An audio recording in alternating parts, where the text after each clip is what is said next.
Recording in progress. All right, we are back from our break. We want to come back here on Raise the Bar to Chin from ASU, from Azusa Pacific, AP. APU. Yeah. Azusa Pacific, yes. So what is it looking like this year? We talked about this briefly before. We were just talking about your nutrition, your strength training.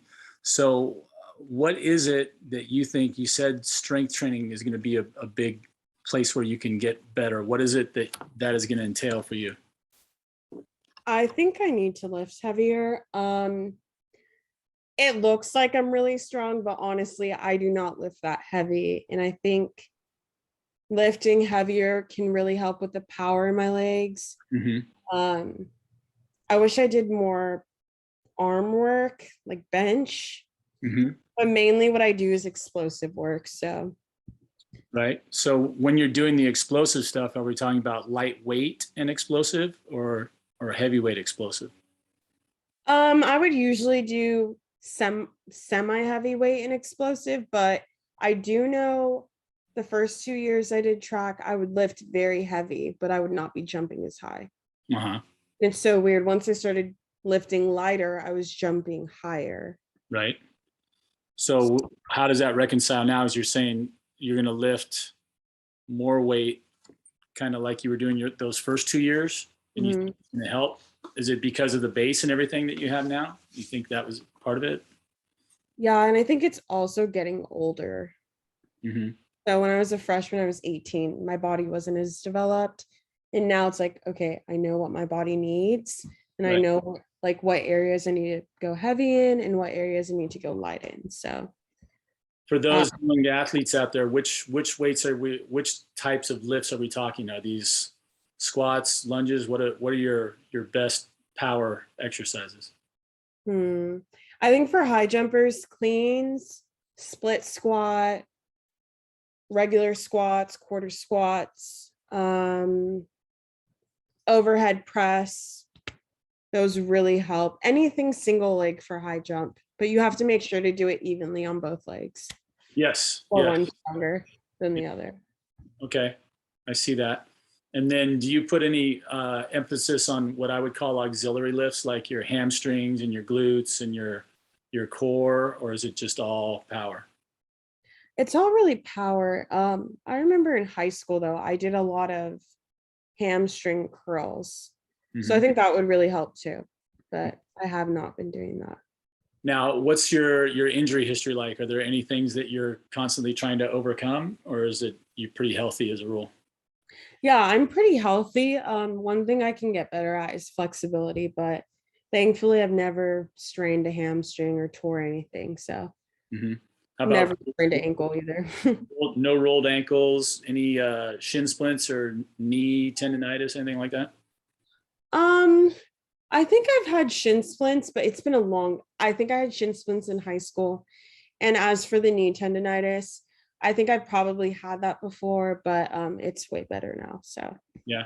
Do you do anything in particular to fend those off? I remember when I first started learning what I call the knees over toes guy stuff now, when we did some of that back in the day, and I was the same way all the way through high school. I had bad shin splints in my first year at UCLA. I still had some, but by the time I was a sophomore, I started doing some of those heel walking and pulling your toes up and that kind of stuff. And that was pretty much it. So I think it's both maturity a little bit and also just paying some attention down there to those lower legs. You find that similarly? I think the biggest thing is listening to your trainer or PT. Yeah. I do know icing helps a lot. Also, when you feel pain and you're hurting, stop. I think a lot of athletes do not want to say when they're hurting, and it ends up hurting them in the end. So if you're hurting, just tell your coach and they can adjust it for you. Cool. Great advice. All right. So we've got flexibility. You put that on the docket. Now, what kind of flexibility are we talking about here? Just like the ability to touch your toes? Are we talking like just like hyper flexibility? Are we talking about layout position? What is it that you really want to hit? Oh, I definitely want to hit layout position, but for me, I can touch my toes. The issue is that with every jump, I get tighter and tighter because I have so much muscle. Mm-hmm. It kind of just like crumples up. And I just like, everyone tells me when they work on my body, like, you are so tight. It Mm-hmm. doesn't matter how much I stretch, my body just naturally landing like that is not normal. So Right. it just makes me so tight. It's insane. I did my least favorite of all my jumping injuries because I've rolled my ankles, I've had the shin splints and knees and all that. But after I left UCLA, we were at a meet at Cal State LA, and one of the best meets I remember for a bunch of people that I didn't know. There was like 12 guys made 215, like 7.5 feet, and the bar went up. And on my 215 jump, these were older pits. This is all I remember. This is my experience, and I refuse to jump on pits like this later. But older pits tend to sag more, and they don't have that bounce, right? So I went up and hit a nice position and was holding my arch, and then I held it maybe a little long. And so when I rotated more than usual, like a lot of times I would land on the flat on my back. No real big deal. That's an easy way to land. And they recommend that if you're falling to your death or you're falling backward, just to land flat on your back, right? So it can take a lot of punishment. But I rotated around and I was higher up on my neck. And so I came straight down like a javelin, into the pit, and it sagged, didn't bounce.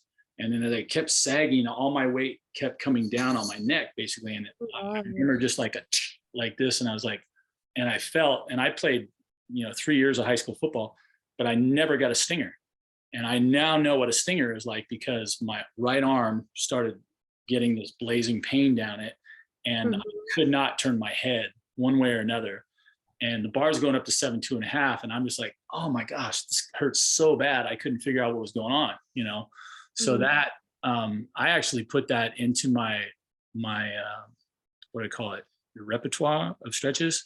But I would do my old football player stretches, like pretend I had a helmet on and grab the face bar, and then we used to roll on our necks, one way or the other. I used to do that in the pit, and then I would flip over and do it upside down and roll my neck and everything. It was like, if I didn't do that and I landed on it wrong, it was bad. I mean, I still have it a little bit to this day. Like every once in a while, something will, sleep on it wrong or whatever.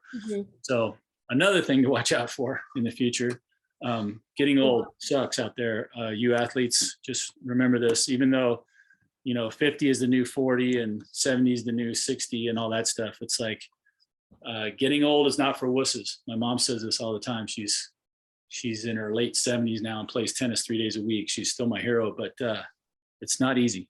Stuff keeps breaking. Well, what else do we have left, Chin? What we haven't really talked about your career at Azusa Pacific. What are you majoring in, and what is it that you're looking to do once your athletic career is over? Where do you want to transition to? So at APU, I got a bachelor's in kinesiology because I love exercise and sports. And then I started a master's in public health. But honestly, my dream is to own multiple businesses, and I don't want to limit myself with one career. I want a mixture of healthcare, exercise. I would love to own my own gym while also helping people in public health at the same time. So that would be awesome. I've always been about academics besides sports. Like at the end of the day, I know track is not forever, so I do value my education. I just hope to have a good job and live a nice life. And do you see any coaching in your future? Or are you gonna, once you're done with your spikes, you're gonna hang them up? Honestly, if I become an Olympian, I think that would be really cool to have a camp, a high jump. No, there's no high jump coaches in California, which is so weird. It is bizarre. Now you know why I'm in business. Yeah, you can make so much money because in high school, I would look, high jump coaches, Fresno, California, none. All there is sprint coaches everywhere, but you never see someone who specializes in high jump. Right. Yeah, I have a few clients that actually do come all the way down from Fresno and Sacramento to train down here when they can, which of course is problematic. So I've been trying to find a way to do, virtual. But virtual is difficult because you have to have somebody with a fully loaded iPad or a phone that can do FaceTime. And, generally the athlete is kind of by themselves. They might have a friend who can help them out or something. You're like, okay, you got to have somebody hold that thing up so I can, and then COVID's been terrible. So many schools close all their facilities. So you've got kids Oh, that's been annoying. don't have a coach and don't have anywhere to train and trying to get ready, still. It's gotten better, obviously, this last year as opposed to the year before that, but it's still been a nightmare.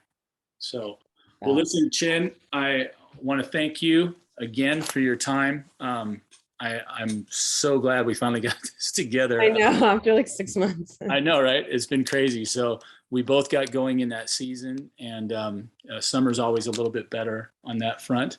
I want to wish you the very best in your training with all these goals that you have. I'm a big fan of watching you work. I'm rooting for you to make it back to another U.S. Olympic trials, and this time to get past both not just the opening height, but to step up a couple levels and give it a run at that team. I think that would be awesome.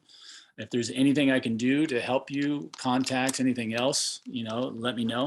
I'm definitely a friend of the show, and be listening for this one when it comes out. I'm still in 2023.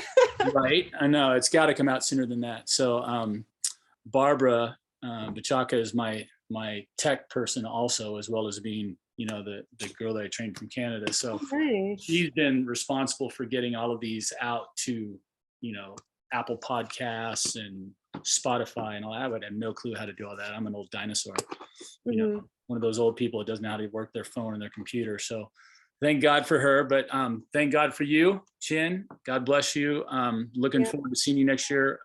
One last thing, we talked about this, but we didn't share it with the people on listening to Raise the Bar here. Where do you think you're gonna be doing your jumping this next season? How's that all working out? So I won't say yet because it's not official, but I will give the listeners a hint. It will be on the East Coast. East Coast / South. Okay. Yeah. Where it will be cold in the winter, but when we talked about that wasn't important. You liked it cold. Yeah. Awesome. All right, Chin, thank you so much again. We'll be talking soon, and we'll be waiting with bated breath for that announcement as to where you're going. Okay, no problem. All right. Bye-bye.